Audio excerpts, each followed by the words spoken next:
수천 년 동안 전해져 온 맹자님의 인생 조언은 시대가 아무리 많이 바뀌어도 우리에게 가르침을 줍니다.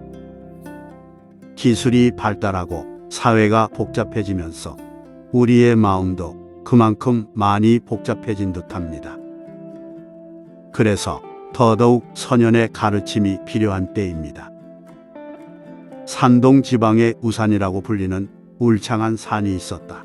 사람들은 매일 그 산에서 나무들을 베어갔다. 아무리 울창했던 숲이었다고 한들 매일같이 나무를 베어가면 어찌 숲이 보존될 수 있겠는가?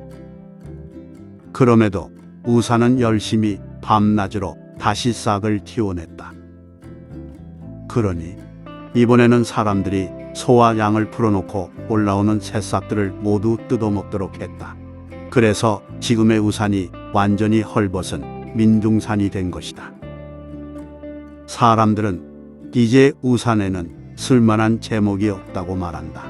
하지만 어찌 이것이 우산의 본성이겠다 말할 수 있겠는가? 사람의 내면에는 양심이라는 맑은 기운이 있다. 이 기운 또한 우산의 울창한 숲처럼 밤낮으로 키워내야 하는 것이다.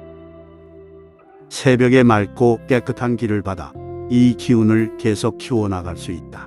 하지만 좋고 싫음에 대한 분별로 인해 이 기운은 조금씩 힘을 잃게 된다.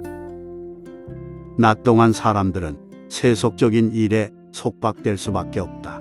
그러면 새벽에 아무리 깨끗한 길을 받아 다시 싹을 틔운다고 해도 기운은 점점 부족해지게 된다. 이러한 일상이 반복되면 이 기운이 결코 보존되지 못한다.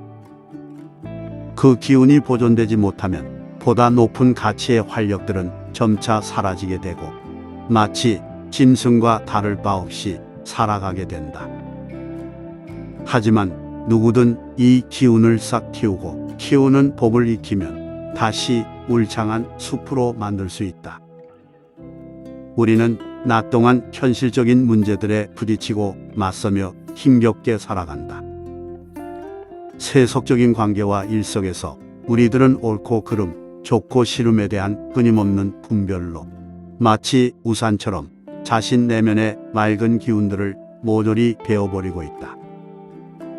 그러다 보면 점점 기운도 빠지고 활력도 잃게 되는 상황에 직면할 수밖에 없다. 눈에 보이는 것이 아니기에 스스로 민둥산이 된지도 모른 채 살아가고 있다. 하지만 우리의 내면에는 언제든 싹을 틔울 수 있는 생명력의 씨앗이 잠들어 있다. 우리는 자신의 기운을 다시금 맑게 키워낼 수 있는 힘을 내면에 지니고 있는 것이다. 그러니 끊임없이 자신이 내면을 들여다보며 끊임없이 보살펴 주어야 한다. 자신의 내면의 맑은 기운을 끊임없이 싹 틔우고자 노력하라. 그러면 어느새 그 싹들이 자라나 울창한 숲을 이룰 것이다.